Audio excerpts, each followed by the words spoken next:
सतीश सालियन यांचे वकील निलेश ओझांविरोधात अवमान याचिका। ओझांनी विद्यमान न्यायमूर्तींबाबत केले होते गंभीर आरोप। सुनावणी आधीच टिप्पणी करणं अयोग्य, कोर्टानं फटकारलं।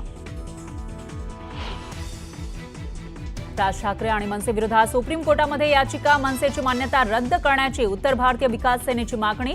उत्तर भारतीयांविरोधात तिरस्कार पसरवत असल्याचा याचिकेत दावा।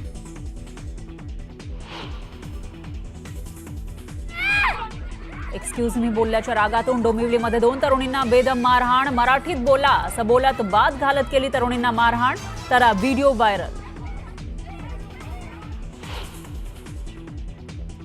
सोलापुरात गर्भवती महिलेला 3-4 महिलांकडून लाथाबुक्क्यांनी मारहाण, तर नातेवाईकांच्या आरोपानंतर पोलिसांकडे तक्रार। जखमी गर्भवती महिलेवर उपचार सुरू।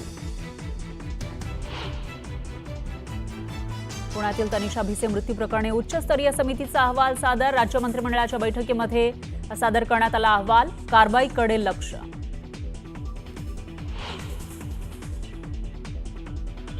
सोमनाथ सूर्यवंशी मृत्यू प्रकरणी कोर्टाची राज्य सरकारला नोटीस। पुढील सुनावणी 29 एप्रिलला। प्रकाश आंबेडकर यांची माहिती। सतीश भोसले उर्फ खोक्याची पत्नी राष्ट्रवादीच्या कार्यालयात। गावकऱ्यांनी घर तोडल्यानं घर बांधून देण्याची अजित पवारांकडे करणार मागणी।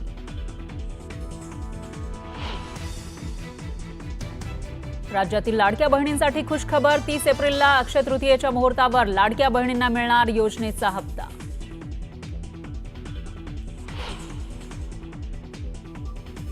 फुले चित्रपटावर ब्राह्मण महासंघाच्या नेत्यांचा आक्षेप। चित्रपटातील काही चुका दुरुस्त करण्याची केली मागणी।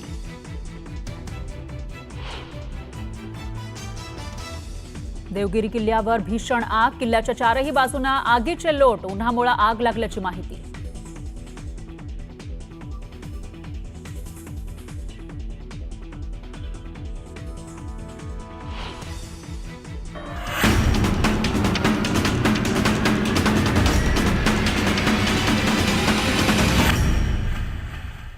बुलेटिनमध्ये घेऊयात राज्यासह देश विदेशातील 100 बातम्यांचा सुपरफास्ट आढावा। वक्फ विधेयकाविरोधात सुप्रीम कोर्टामध्ये 15 याचिका दाखल करण्यात आल्या आहेत। येत्या 15 तारखेला सर्व याचिकांवर एकत्रित सुनावणी होणार आहे। तर कोर्ट काय निकाल देणार ते पाहणं महत्त्वाचं ठरेल। धाराशिव जिल्ह्यातील शिष्यवृत्ती परीक्षेमध्ये झालेल्या मास कॉपी प्रकरणी जिल्हा परिषदेच्या मुख्य कार्यकारी अधिकाऱ्यांनी नेमलेल्या चौकशी समितीवर आक्षेप घेण्यात आला आहे। निष्पक्षपातीपणे चौकशी होण्यासाठी दुसऱ्या जिल्ह्यातील शिक्षण उपसंचालक दर्जाच्या अधिकाऱ्याची नेमणूक करा, अशी मागणी शिक्षक संघानं केली आहे।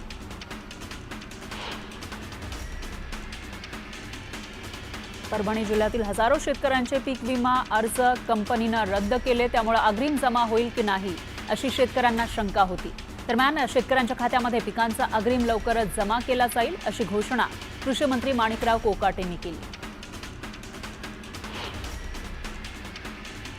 सरकारनं MMR प्रकल्पांसाठी आज 5 करार केले। 4,07,000 कोटींचा निधी MMRDAला देण्यात आलाय, तर MMR मधील प्रकल्पांना निधी कमी पडू देणार नाही, अशी ग्वाही मुख्यमंत्री फडणवीसांनी दिली। महात्मा फुलेंच्या आयुष्यावर आधारित सिनेमामध्ये दाखवलेल्या दृश्यांवर आक्षेप नोंदवण्यात आला आहे। प्रशांत फुले यांनी या दृश्यांवर आक्षेप घेत सेन्सर बोर्ड, सिनेमा निर्माते आणि दिग्दर्शकांना पत्र लिहून आक्षेप नोंदवलाय। मात्र वारंवार संपर्क करण्याचा प्रयत्न करूनही प्रतिसाद मिळालेला नाही। फुले चित्रपटातील चुका दुरुस्त करूनच चित्रपट हा रिलीज करावा, अशी मागणी प्रशांत फुलेंनी केली आहे। एकनाथ खडसेंनी मंत्री गिरीश महाजन यांच्यावर केलेल्या आरोपानंतर रावेरमधील भाजप कार्यकर्ते आक्रमक झाले। एकनाथ खडसेंच्या प्रतिकात्मक पोस्टरला काळं फासून रावेरमध्ये निदर्शनं करण्यात आली। जोपर्यंत माझ्या जीवात जीव आहे तोपर्यंत संविधान कोणीच बदलू शकत नाही, असं वक्तव्य रामदास आठवलेंनी जळगावच्या एका कार्यक्रमात केलं। चंद्रकांत धोत्रे 40 वर्षांपासून भाजपचे एकनिष्ठ कार्यकर्ते होते। धोत्रेंच्या निधनावर आमदार विजयकुमार देशमुख यांनी या भावना व्यक्त केल्या। खासदार सुप्रिया सुळेंनी पृथ्वीराज जाचक यांना पाठिंबा दिलाय, त्यामुळे छत्रपती साखर कारखान्याची निवडणूक बिनविरोध होण्याची शक्यता आहे। गुहागरचे सहदेव बेटकर यांनी घर वापसी केली आहे। सहदेव बेटकर यांनी मातोश्री निवासस्थानी उद्धव ठाकरेंच्या शिवसेनेत पक्षप्रवेश केला। एक पाऊल टाकणार नाही तर कोकण आम्ही परत पादाक्रांत करणार। कोकणातील निकाल अनपेक्षित होता, फसवलं गेल्याची कोकणवासियांची भावना आहे, असं उद्धव ठाकरे म्हणाले।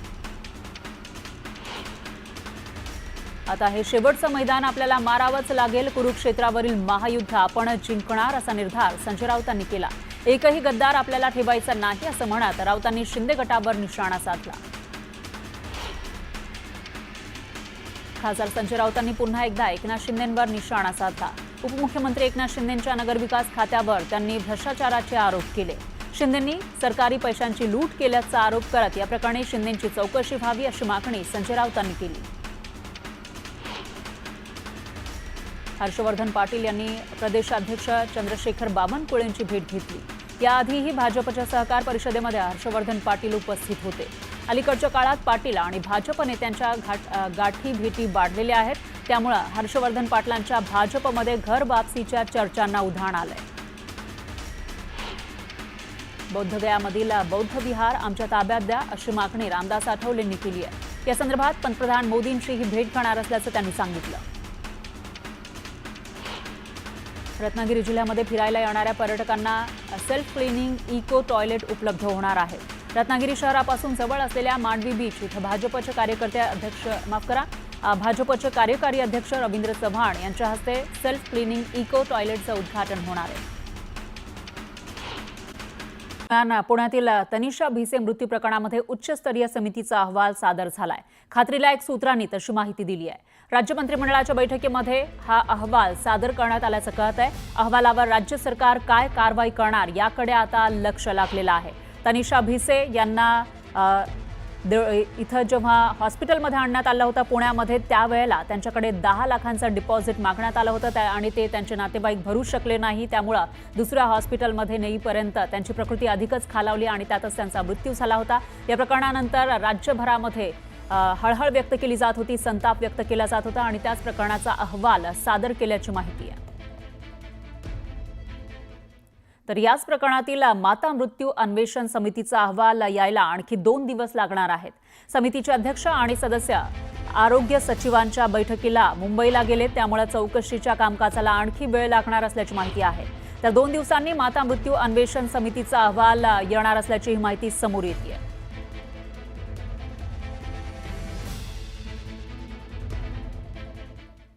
दीनानाथ मंगेशकर रुग्णालयाच्या डीनला सोमवारी पत्रकारांनी 10 लाख रुपयांच्या डिपॉझिटबाबत प्रश्न विचारला। त्यावेळेला त्यांनी अजब उत्तर दिलंय। त्या दिवशी डॉक्टरांचे राहू केतू कसे फिरले माहिती नाही, त्यांनी पेशंटच्या केस पेपरवर 10 लाख डिपॉझिट लिहून दिलं अशी पद्धत नाहीये, पण त्या दिवशी डॉक्टर सुश्रुत घैसास यांनी कसं काय लिहून दिलं हे माहीत नाही, असा अजब उत्तर रुग्णालयाचे डीन धनंजय केळकर यांनी दिलंय। त्यावर खासदार संजय राऊतांनी प्रत्युत्तर दिलं। राहू केतू हे देशभरात सर्वत्र घुसलेत, भाजपच्या विचारांचे लोक आहेत, हे सर्व अंधभक्त आहेत असं राऊत म्हणाले। काही कारणांनी त्या दिवशी राहू केतू काय डोक्यात आला, डॉक्टरांनी एक चौकोन करून त्याच्यामध्ये 10 लाख डिपॉझिट लिहिलंय, ही गोष्ट खरी आहे असं कोणीही लिहित नाही। त्यांच्यापैकी कोणालाही तुम्ही विचारू शकता। मी इथे रोज साधारणपणे 10 शस्त्रक्रिया करतो, आजवर किती केल्या असतील अगणित असतील, एकाही पेशंटला असं काही लिहून दिलेलं नाही। पण राहू केतू घुसले ना, राहू केतू हे देशभरात सर्वत्र घुसले आहेत। जिथे जिथे भाजपच्या विचारांचे लोक आहेत हे सगळे अंधभक्त आहेत। हे जे म्हणतात राहू केतू वगैरे हे सगळे मोदी शहा आणि भाजपचे अंधभक्त आहेत, हे काय आम्हाला सांगायची गरज नाही। आणि अंधभक्त हा धर्मांध असतो, त्याला सामान्यांचा विचारच करता येत नाही। त्यांच्या डोक्याला मेंदूला एक बधिरता आणलेली आहे या राजकारणामुळे आणि त्यातून त्यांना राहू केतू दिसतात।